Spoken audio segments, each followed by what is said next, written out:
Video like जरूर कर लीजिए और ऐसे वीडियो लगातार फ्री में पाने के लिए चैनल को तुरंत सब्सक्राइब कर लीजिए और बेल आइकन को जरूर टैप कर लीजिए ताकि आगे भी सारे वीडियो आपको मिलते रहे। यूट्यूब में फॉलो करते हैं तो प्लीज ये वाला फ्री टेलीग्राम चैनल जरूर ज्वाइन कर लीजिएगा। सारे नोटिफिकेशन सारे अपडेट यहीं पे आते हैं, ध्यान रखिए। हमारी टीम के पेड कोर्सेज से जुड़ने के लिए आप दिए गए नंबर्स पे संपर्क कर सकते हैं। इसके अतिरिक्त ये ज्ञान सर का व्हाट्सएप नंबर है, आप यहाँ से भी संपर्क कर सकते हैं। अगर अभी तक आपने हमारा application study for civil services install नहीं किया तो प्ले स्टोर पर जाइएगा, study for civil services application install कीजिएगा। चलिए बढ़ते हैं आगे अपने क्लास की ओर। इस क्लास में हम लोग RO-ARO 2023 के लिए एक रीजनिंग के प्रैक्टिस सेट को डिस्कस करेंगे। इससे पहले हम लोगों ने कई प्रैक्टिस सेट को डिस्कस किया है, अगर आपने नहीं देखा है तो आप प्लेलिस्ट में जाकर उसे देख लीजिएगा। तो चलिए स्टार्ट करते हैं अपने क्लास को। पहला प्रश्न यहाँ पर दिया, arrange the following words in the order given in the dictionary. Dictionary order में आपको चीज़ों को अरेंज करना है, जो शब्द यहाँ पर दिए हैं। तो देखिए, जब कभी भी डिक्शनरी ऑर्डर में अरेंज करना होता है, इसका सीधा सा फंडा ये कि जितने भी कॉमन शब्द हैं ना, आप उनको मतलब कैंसिल कर दीजिएगा, उनको नहीं देखने। देखिए स्टार्ट सी से, यहाँ पर सी है, यहाँ पर भी सी है, यहाँ पर भी सी है, यहाँ पर भी सी है, यहाँ पर भी सी है। तो सी को तो आपको देखना नहीं है, सी को छोड़ करके ना आप दूसरे लेटर पर आइएगा। देखिए एल है, एल है, यहाँ पर ए। देखिए ये जो आपका पहला और दूसरा है, इसमें यल है। अब डिक्शनरी में मतलब जब आप ABCD लिखेंगे तो पहले ए आएगा, मतलब ये 1 और 2 ये तो कभी स्टार्ट में आ नहीं सकते। अब इन तीनों में से कोई भी आएगा। देखिए ए, यहाँ पर भी ए, यहाँ पर भी ए और यहाँ पर भी ए। तो यहाँ पे देखिए CA। अब इन दोनों, ये दोनों तो आपस में कैंसिल हो गए। अब फाइट यहाँ पे इसके बाद का, देखिए B है, फिर N है, फिर R है, तो देख सॉरी P है।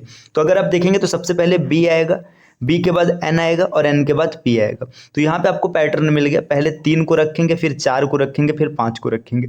तो देखते हैं 345। देखिए पहले में नहीं बन रहा है, कैंसिल हो जाएगा, इसमें भी नहीं बन रहा है, कैंसिल हो जाएगा, इसमें भी नहीं बन रहा है, कैंसिल हो जाएगा। तो विकल्प बी इसका बिल्कुल सही उत्तर हो जाएगा, क्योंकि 345 आगे कहीं बना ही नहीं है ना। अगर आगे बनता तो फिर आप उसको चेक करते। ऐसे देखिए 1 2 देखा है, तो यहाँ पे CL की फाइट में जब देखेंगे, देखिए CL कैंसिल हो जाएगा।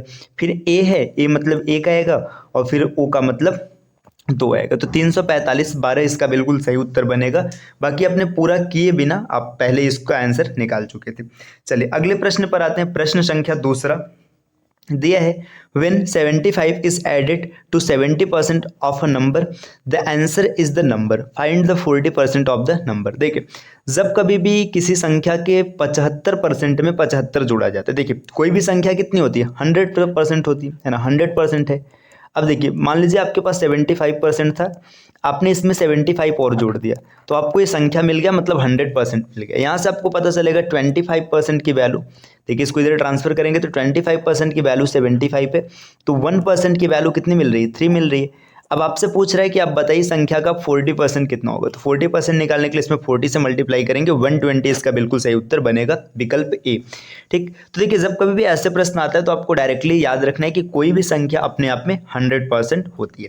चलिए आते हैं अगले प्रश्न पर। नेक्स्ट अगला क्वेश्चन यहाँ पर क्या दे रखा है, इफ C%D, यहाँ पे इसमें देखिए, इसमें ना इंग्लिश में थोड़ी सी मिस्टेक है, यहाँ पे हिंदी वर्जन देखिए क्या दिया, यदि C = 3, मतलब C का मान है 3। ठीक, फिर आगे दे रखा है CEP, इसका मान है 24। तो आपसे पूछ रहा है आप बताइए HUX इसका मान क्या होगा। देखिए C की प्लेस वैल्यू 3 है, सही दिख रहा है ना। यहाँ पे C की प्लेस वैल्यू 3, E की प्लेस वैल्यू 5 और P की प्लेस वैल्यू 16। अब सबको जोड़ दिया गया, तो इस प्रकार से आप देखेंगे तो H की प्लेस वैल्यू 8 होती है ना, U की प्लेस वैल्यू 21 होता है और x के प्लेस वैल्यू की अगर आप बात करेंगे तो x का प्लेस वैल्यू होता है 24। अब इन सबको आपको जोड़ना है। तो देखिए यूनिट डिजिट से अगर देखेंगे तो 4 1 5, 5 और 8 13, मतलब 3 आएगा। तो यहाँ से ये 2 विकल्प तो हट गए, है ना। इसके बाद 3 है और फिर एक आपने हासिल में रखा है, 2 2 4 और 1 5, 53 इसका बिल्कुल सही उत्तर बनेगा, विकल्प बी। चलिए अब आते हैं अगले प्रश्न पर। अगला प्रश्न यहाँ पर क्या दिया, प्रश्न संख्या 4, यदि सांकेतिक भाषा में PQWJHT का अर्थ है मदर, तो आपसे पूछ रहा है सिस्टर का मतलब कैसे लिखा जाए।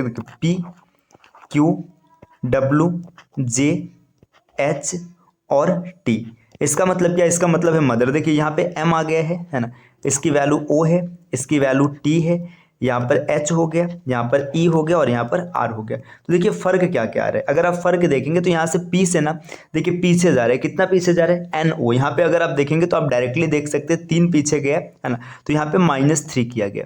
ठीक, यहाँ पे देखिए इसकी प्लेस वैल्यू है 15, ओ की प्लेस वैल्यू होती है 15, है ना, क्यू की होती है 17, तो यहाँ पे -2 का फर्क है। डब्ल्यू होता है 23 और टी होता है कितना 20, तो यहाँ पे फिर से -3 का फर्क है। देखिए जे की वैल्यू है 10, एच की वैल्यू है 8, -2 का फर्क है। फिर यहाँ पे देखिए 5 और 8 -3 का फर्क है, और यहाँ पर भी -2 का फर्क है। तो आपको पैटर्न पता चल गया क्या चल रहा है, -2 -3 -2 -3 -2, ये पैटर्न चल रहा है। आपसे पूछ रहा है कि सिस्टर का अर्थ क्या होगा। देखिए अगर आप सिस्टर की बात करेंगे SISTER।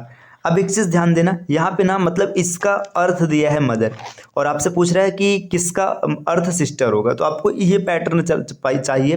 तो आपको क्या करना है, माइनस था तो माइनस से प्लस में आना पड़ेगा। तो एस के बाद आप देखेंगे, देखिए TUV है ना, इसके बाद I के बाद JK, ठीक, इसके बाद S के बाद TUV। अब देखो जैसे भी मिला ना, भी मिलते ही ये विकल्प कैंसिल हो गया। फिर आगे देखिए टी के बाद UV, फिर से भी मिला। फिर आगे देखिए ई के बाद देखेंगे FGH है ना, FGH मिला। देखिए यहाँ पर H है, यहाँ पर H है, ये विकल्प कैंसिल हो गया। इसके बाद R, देखिए यहाँ पे H आ गया। अब फिर देखिए R के बाद ना आप S तक आ ही नहीं सकते, किसी भी तरीके से आप आएंगे, आप T तक पहुंचेंगे तो यहाँ पे आपको T मिल जाएगा। विकल्प भी बिल्कुल सही उत्तर है। अगला प्रश्न, प्रश्न संख्या 5, क्या बोला जा रहा है, यदि अंग्रेजी वर्णमाला के प्रथम 80 मतलब जो आधे, मतलब यहाँ पे रहेगा प्रथम आधे को, यहाँ पे इंग्लिश से पता चल रहा है कि जो मतलब फर्स्ट हाफ है, इसमें मतलब क्या किया जा रहा है, विपरीत क्रम में लिखा जाए तो बाएं से 15वें अक्षर के बाएं 8वें अक्षर कौन सी होगी। देखिए जब कभी भी अल्फा न्यूमेरिक सीरीज या मतलब अल्फा सीरीज का ऐसा प्रश्न रहता है तो उसमें क्या करना होता है, सबसे पहले आपको देखना है कौन सा लेटर होती है। देखिए लेफ्ट और लेफ्ट दोनों का रिलेशन है तो हमेशा माइनस करेंगे, अगर लेफ्ट और लेफ्ट होगा तो माइनस करेंगे, राइट राइट होगा तो भी माइनस करेंगे, और लेफ्ट राइट या राइट लेफ्ट रहेगा तब प्लस करेंगे। इसका मतलब क्या, देखिए आपको 15वां चाहिए, कहाँ से, लेफ्ट से, और फिर किसके 15, मतलब यहाँ पे 8 देखना है, 8 लेफ्ट में आना है, तो 15 में से 8 घटाएंगे, देखिए 15 लेफ्ट -8 लेफ्ट, तो आपको पता चल गया आपको 7th लेफ्ट चाहिए, 7th लेफ्ट चाहिए। अब देखिए एक चीज़ यहाँ पे अगर डायरेक्टली आपको लेफ्ट से 7th देखना है तो ABCDEFG ये उत्तर बन जाता है। लेकिन इसमें एक चीज़ क्या बोला है, जो फर्स्ट हाफ है, फर्स्ट हाफ मतलब जो 13 लेटर है, 13 लेटर को रिवर्स क्रम में लिख दिया जाता है। अब एक चीज़ ध्यान दीजिए, 13 लेटर को अगर आप रिवर्स में लिखेंगे तो जी की प्लेस वैल्यू होती है 7, जी तो हमेशा अपने पोजीशन पे ही रहेगा, चेंज नहीं होगा। क्यों नहीं चेंज होगा, देखिए एम को आप पहले लिखेंगे, फिर इसके बाद एल लिखेंगे, के लिखेंगे, आप ऐसे लिखेंगे फिर भी आपको जी का 7वां स्थान ही मिलेगा। ठीक, देखिए इसको मैं एकदम डिटेल में यहाँ पे ओपन कर देना। देखिए जैसे ए से जेड तक 26 है, अब 26 में क्या बोला जा रहा है कि जो फर्स्ट 13 है इसको उल्टा कर दिया जाता है। उल्टा मतलब ऐसे लिख देते हैं MLKJIHG ऐसे लिखा जाता है। ठीक, फिर इसके बाद NOP ऐसे लिखा जाता है। ठीक, ये लिखा जाता है। अब आपसे बोला जा रहा है कि आप लेफ्ट से काउंट करेंगे, जो 15वें स्थान पर मिलेगा उसके लेफ्ट आ जाइएगा 8। तो लेफ्ट आने के लिए आप माइनस करेंगे, क्योंकि आप लेफ्ट से इधर जा रहे थे और फिर से आपको लेफ्ट आने तो माइनस कर देंगे, 7वां मिल जाएगा। देखिए 1 2 3 4 5 6, ठीक है, यहाँ पे सॉरी ये 3 रहा, ये 3 रहा, ये 7वां ये आपको मिल रहा है। वैसे डायरेक्ट भी आप देख सकते थे कि आपको मिल जाएगा 7वां, तो जी इसका बिल्कुल सही उत्तर बनेगा। अगले प्रश्न को देखते हैं। नेक्स्ट प्रश्न संख्या 6 क्या बोला जा रहा है, निम्न नीचे दिए गए शब्दों के अक्षरों का प्रयोग करके 4 विकल्पों में से कौन सा शब्द नहीं बनाया जा सकता। इंडिपेंडेंस में से कौन सा शब्द नहीं बन सकता, देखिए वही शब्द नहीं बनेगा जिसके लेटर्स आपको यहाँ नहीं मिलेंगे। डी एक बार दिख रहा है, ई 3 बार दिख रहा है ना, पी और एन भी दिख रहा है, ये बन जाएगा। DICE ये भी बन जाएगा। फिर देखिए INDEED इंडिड, INDEED ये भी बन जाएगा। जब 3 बन जाएगा तो यही नहीं बनेगा। अच्छा ये बनेगा क्यों नहीं, इसका कारण देख लीजिए। देखिए P एक बार है, सही बात है, 2 एक बार मतलब E 2 बार है, सही है। देखिए यहाँ पे किसके कारण नहीं बनेगा, जो A दिया है ना इस लेटर में A नहीं है कहीं पर, तो A नहीं है तो इसलिए आप ये नहीं बना पाएंगे। ठीक, चलिए अगले प्रश्न पर आते हैं। नेक्स्ट प्रश्न संख्या 7 यहाँ पर दिया कि आपको क्या करना है, निम्नलिखित प्रतीक प्रश्न में से दिए गए विकल्पों में से विषम को आपको यहाँ पे निकालना है। देखिए रतौंधी, स्कर्वी, सूखा रोग और इन्फ्लुएंजा। तो ये जो 3 प्रारंभ के रोग है ना, ये विटामिन की कमी से होते हैं। ये जो इन्फ्लुएंजा ये विटामिन की कमी से नहीं होता है ना, इन्फ्लुएंजा एक वायरल डिजीज होता है, तो यहाँ पे ये अलग हो जाएगा। क्यों, क्योंकि ये विटामिन की कमी से होता है जबकि ये वायरस से होता है। तो इसका सही उत्तर हो जाएगा इन्फ्लुएंजा, विकल्प डी। चलिए फिर बढ़ते हैं अगले प्रश्न की ओर। प्रश्न संख्या 8 यहाँ पर क्या दिए, निम्नलिखित प्रतीक प्रश्न में अक्षरों का कौन सा समूह खाली स्थानों पर क्रमवार रखने से दी गई अक्षर श्रृंखला को पूरा करेगा। तो ये देखिए आपको इस श्रृंखला को कंप्लीट करना है। ऐसे प्रश्न आपको पिछले कई टेस्ट सीरीज में कराए जा चुके हैं। तो इसका उत्तर क्या होगा आपको ये कमेंट करना है, ठीक है। कमेंट करके आप बताइएगा कि इसका उत्तर क्या बनेगा। चलिए अब बढ़ते हैं अगले प्रश्न पर। प्रश्न संख्या 9 में क्या दिया है? पी टी का पिता है, एम टी एम की पुत्री है, एम के की पुत्री है, पी का के से क्या संबंध? देखिए पी जो है टी का पिता है, यहाँ पे टी हो गया है ना। टी का पापा कौन है? पी है, बन गया। आगे बोला जा रहा है टी जो है एम की पुत्री है। जो टी है ना पुत्री है, किसकी पुत्री है? एम की। अगर ये पिता है तो एम क्या हो जाएगी? इसकी माता हो जाएगी। आगे बोला जा रहा है एम के की पुत्री, यहाँ पे के की पुत्री है एम, ठीक, ये हो गया। पी का के से क्या संबंध? देखिए ये के की बेटी है और बेटी का पति है, तो बेटी का पति मतलब इसका दामाद हो जाएगा। तो दामाद या सन इन लॉ, विकल्प सी इसका बिल्कुल सही उत्तर बनेगा। अगला प्रश्न, प्रश्न संख्या 10 में दिया यदि मार्स को, देखिए M A R S, Mars को लिखा जाता है arms, A R M S. इसमें किया क्या गया? ए को इधर ट्रांसफर किया गया है ना, आर को इधर ट्रांसफर किया गया, फिर एम को यहाँ ट्रांसफर किया गया और एस को ऐसे का ऐसे लिख दिया गया। अब आपसे पूछा जा रहा है जेड एन ई एफ को क्या लिखा जाएगा? तो एन को ट्रांसफर कर दीजिए, एन यहाँ पर आ जाएगा है ना, एन के बाद ई भी यहाँ पर आ जाएगा, एन ई। देखिए एन ई, यहाँ पे ये दो विकल्प कैंसिल हो गए। अब इसके बाद यहाँ पे बचा हुआ क्या है? अब इसमें आपसे देखिए यहाँ पे जेड को यहाँ ट्रांसफर करेंगे, Z F, N E Z F है ना, एन ई जेड, यहाँ पे ये नीट नहीं होगा, यहाँ पे जेड एफ रहेगा, विकल्प में थोड़ी सी मिस्टेक है ना। इसका डी बिल्कुल सही उत्तर बनेगा।